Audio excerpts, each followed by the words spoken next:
Hi mga guys! So for today's video nga, nakikita nyo naman na inaayusan ko yung pinsan ko.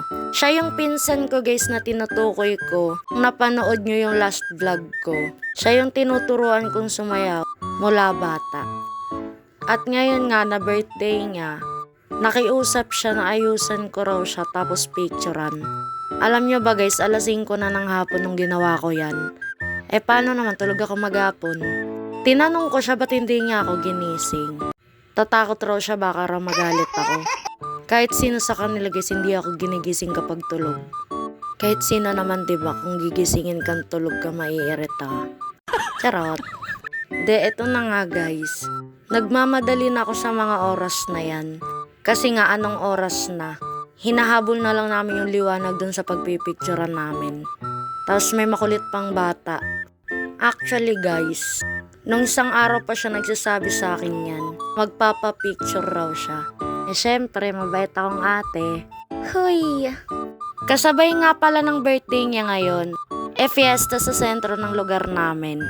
Kaya kapag birthday niya, lagi kong naaalala yung lola ko. Ano ba naman kasi guys, nung pinanganak siya, madaling araw nun.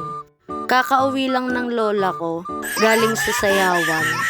Tapos pagdating niya nun, nagulat siya. Kasi nga nanganak na yung auntie ko. 13 years old na nga pala guys yung pinsan ko. Grade 7 na rin yan. Pero bawal pa magjowa. Sabi ko sa kanya kapag nalaman ko may jowa-jowa siya, makakakita siya ng tunay na bituin. Kahit nga guys mga kachat-chat na lalaki, o may mag-chat sa kanya, hindi namin pinapayagan yan. Lalo na ng papa niya. Patapos na nga rin pala kami guys. Naayusan ko na nga rin pala siya ng buhok. Halata bang bagong gising ako? Kita nyo naman walang ayos. Diyan nga pala kami magpipicture at nag-jacket muna siya kasi raw nahihiya siya. Kahita ko sa inyo yung onting picture. Hindi ako photographer ha. Nyo ako i-judge. Baby,